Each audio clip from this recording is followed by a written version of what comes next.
अश्वत्थामा जी के बारे में बहुत तरह तरह की लोक कथाएँ प्रचलित हैं कि वो उनके माथे पर घाव है और वो घाव के लिए तेल मांगते हुए घूमते हैं। ऐसी अनेक कहानियाँ हम लोग सुनते चले आ रहे हैं। तो मेरे मन में विचार आया कि इसके ऊपर पूरी एक रिसर्च करी जाए।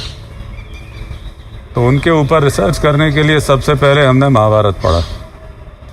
महाभारत में शल्य पर्व में ये उल्लेख आता है कि द्रोणाचार्य ने शिव जी की बड़ी भारी तपस्या करके उन्हें प्रसन्न किया, और जब शिव ने उनसे कहा वरदान मांगो तो उन्होंने कहा कि आप मेरे पुत्र हो जाइए। शिव ने तथास्तु कहा और अश्वत्थामा के रूप में उनका जन्म हुआ। तो शिव पुराण के अनुसार भी अश्वत्थामा को रुद्र का अवतार माना गया है। वहाँ उनके शरीर का भी थोड़ा वर्णन हम देखते हैं महाभारत में कि शारीरिक रूप से कैसे दिखते हैं।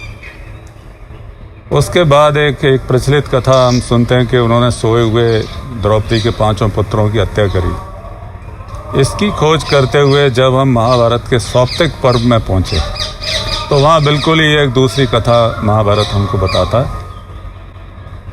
ये 3 महारथी अश्वत्थामा, कृपाचार्य और कृतवर्मा एक पेड़ के नीचे विश्राम कर रहे थे दुर्योधन के गिर जाने के बाद। तो रात तो एक उल्लू आया और उसने वहाँ सो रहे कई कौवों की हत्या कर दी। इससे उन्हें विचार हुआ कि सोई हुई पांडव सेना पर हम रात को आक्रमण करें। सारे महारथी जो थे कृपाचार्य, कृतवर्मा, वो भी तैयार हुए। फिर ये शिविर की तरफ गए। अश्वत्थामा जब शिविर के द्वार पर पहुंचे हैं तो वहाँ उन्होंने साक्षात शिव को महाकाल के रूप में उसकी रक्षा करते हुए पाया। बड़ा अद्भुत वर्णन है। उनके हजारों नेत्र थे, हजारों भुजाएं थीं, और जिस में से रक्त चू रहा था वैसा बागंबर धारण करे हुए थे, और उनके तेज की किरणों में से सैकड़ों हजारों विष्णु प्रकट हो रहे थे। उस समय अश्वत्थामा को पूरा आकाश असंख्य विष्णुओं से भरा हुआ दिखाई दिया। ये मैं अपने मन से नहीं कह रहा हूँ, महाभारत में सौप्तिक पर्व में आपको पढ़ने को मिलेगा। अश्वत्थामा ने उनके ऊपर प्रहार किया, क्योंकि पीछे हटना संभव नहीं था, तो वो सारे शस्त्र उनके शरीर में समा जाते हैं। फिर अश्वत्थामा सोचते हैं कि अब मैं द्रोण का पुत्र पीछे नहीं हट सकता, मैं यहीं आत्मदाह करता हूँ। तो वो अपने योग बल से एक यज्ञ वेदी प्रकट करते हैं, धनुष बाणों को समिधा बनाकर उसमें खुद हाथ ऊपर उठकर बैठ जाते हैं। तब शिव हंसते हुए प्रकट होते हैं और उनको उठा लेते हैं। उसके पहले शिवगणों का वहाँ प्रकट होना बताया, जो अश्वत्थामा में कितना तेज है इसकी परीक्षा लेना चाहते हैं। शिव उनसे कहते हैं कि कृष्ण के प्रति प्रेम के कारण मैं इन सब की अभी तक रक्षा कर रहा था, किंतु अब इनका समय पूरा हो गया है, ये लो खड़ग।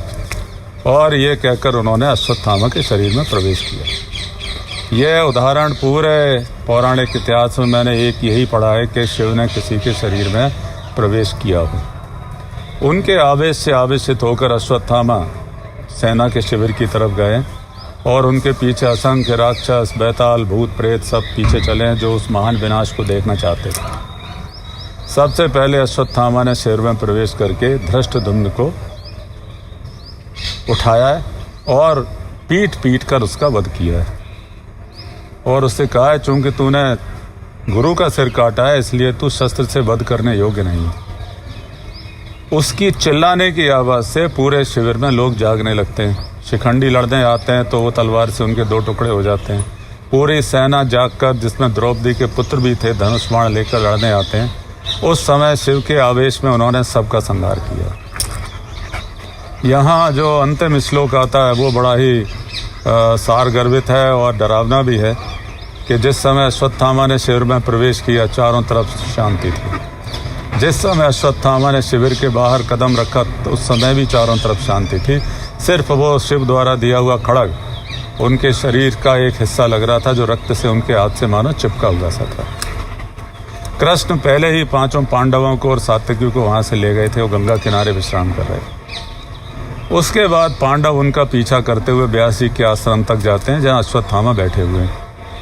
तो वहाँ वो ब्रह्मास्त्र वाली लीला होती है जो हम सब जानते ही हैं। उनकी मणि ली जाती है दंड स्वरूप और श्री कृष्ण उनको श्राप देते हैं। महाभारत के सौप्तिक पर्व में फिर याद दिला रहा हूँ, तुम 3000 वर्ष तक निर्जन स्थानों में भटकोगे, तुम्हारे शरीर से रक्त की और पीप की दुर्गंध आती रहेगी और तुम्हें शांति प्राप्त नहीं होगी। इस श्राप के अनुसार भी यदि हम विचार करें तो महाभारत को हुए 5000 वर्ष से अधिक हो चुके हैं, अर्थात 2000 वर्ष से पहले ही अश्वत्थामा का ये कृष्ण द्वारा दिया हुआ श्राप पूर्ण हो चुका। हमें ये स्मरण रखना चाहिए। इसके बाद अश्वत्थामा पुनः श्री कृष्ण द्वैपायन व्यास के पास जाते हैं और कहते हैं मेरे रक्षा कीजिए, श्राप से मुक्त कीजिए। तो व्यास जी कहते हैं यह प्रकरण आपको स्कंद पुराण में मिलेगा, जरूर पढ़िए। व्यास जी कहते हैं कि श्राप मुक्ति का किसी भी शास्त्र में कोई उपाय नहीं है, किंतु मैं तुझे एक उपाय बताता हूँ। तुम धनुष कोटि चले जाओ, कार्तिक मास में नित्य स्नान करो और श्री राम द्वारा स्थापित शिवलिंग की तुम आराधना करो, तुम श्राप मुक्त हो जाओ। तो अश्वत्थामा धनुष कोटि गए और 1 मास तक लगातार उन्होंने रामचंद्र जी द्वारा स्थापित शिवलिंग की आराधना करी है। अंतिम दिन उनको भावावेश होता है और वो तांडव करने लगते हैं और शिव हंसते हुए प्रकट हो जाते हैं। पूछते हैं मांगो क्या चाहिए, तो अश्वत्थामा मांगते हैं बस आपकी कृपा दृष्टि मुझ पर सदैव बनी रहे। इसके साथ श्राप मुक्त होते हैं। उसके बाद अश्वत्थामा ब्रह्मर्षियों में शामिल होते हैं। इसके बाद की कथा मुझे ब्रज में आकर मिलती है। मथुरा के पास एक शेरगढ़ नाम का गांव है जहां भारद्वाज गोत्र के रिकॉर्ड कीपर्स का एक कुनबा रहता है जो भारद्वाज गोत्र की समस्त शाखाओं का रिकॉर्ड रखते हैं, जो सुप्रीम कोर्ट तक में माना जाता है। उसमें मुझे लगा कि जब वो श्राप मुक्त हो गए और ब्रह्मर्षियों में शामिल हो गए तो अश्वत्थामा ने 17 विवाह किए और भारद्वाज गोत्र की 17 ब्रांचेज चली। भारद्वाज गोत्र इस समय भारतवर्ष में ब्राह्मणों का सबसे बड़ा गोत्र है। और एक अनुमोदन के लिए अगर आप कभी रामेश्वरम जाएं दर्शन करने के लिए, तो हमारे 4 धामों में से एक प्रमुख धाम है। मंदिर में एक शिलालेख लगा हुआ है कि इसी स्थान पर अश्वत्थामा श्राप मुक्त हुए, तो हमें वहाँ भी जाके उसको देखना चाहिए। इसके बाद फिर ये प्रश्न आता है कि वो अब क्या कर रहे होंगे। इसके लिए मैं आपको ये सलाह दूंगा कि आप विष्णु पुराण का अध्ययन करें। वैष्णव ग्रंथों में बहुत महत्वपूर्ण ग्रंथ है विष्णु पुराण। उसके एक अध्याय में ये वर्णन किया गया है कि पिछले जो व्यास हुए हैं और भविष्य के जो व्यास हैं वो कौन हैं। कृष्ण द्वैपायन व्यास के बाद अगला व्यास अश्वत्थामा को होना है और जो नए सप्तऋषियों की जो टीम है उसमें अश्वत्थामा भी शामिल होंगे। नए ऋषियों की टीम है, पुराने ऋषि अब शायद रिटायर हो गए हैं या जो भी है। नए ऋषियों की टीम है अश्वत्थामा, कृपाचार्य, परशुराम जी, श्री कृष्ण द्वैपायन व्यास, विश्वामित्र, गालव और मार्कंडेय, ये नए सप्तऋषि हैं। इनका उल्लेख आपको विष्णु पुराण पढ़ने पर आपको मिलेगा।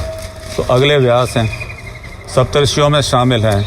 और आज भी जब श्रीमद् भागवत की कथा बैठाई जाती है तो सप्तऋषियों, सप्त चिरंजीवियों को पहले आह्वान करके उनकी पूजा करके तब भागवत कथा का प्रारंभ होता है। और सप्त चिरंजीवियों में पहला नाम अश्वत्थामा का ही आता है। तो इतनी सारी बातें बताने का उद्देश्य ये है कि हम बजाय भ्रम में जीते रहें कि वो घाव हो गया है और वो अभी तक तेल मांगते हुए घूम रहे हैं। आप शास्त्रों का अध्ययन करिए तो आपको तथ्यों की सत्यता का ज्ञान होगा और हम एक अगले व्यास को जो उनका सम्मान उचित है वो हम उनको सम्मान देने में भी समर्थ होंगे। इतना सा मेरा कहना है। आप भी इन ग्रंथों का अध्ययन करिए और आप भी ज्ञान प्राप्त करिए। अश्वत्थामा से संबंधित जो यहाँ कुछ लोक कथाएं प्रचलित हैं वो अगले वीडियो में हम लोग आपके सामने रखेंगे। बहुत बहुत धन्यवाद।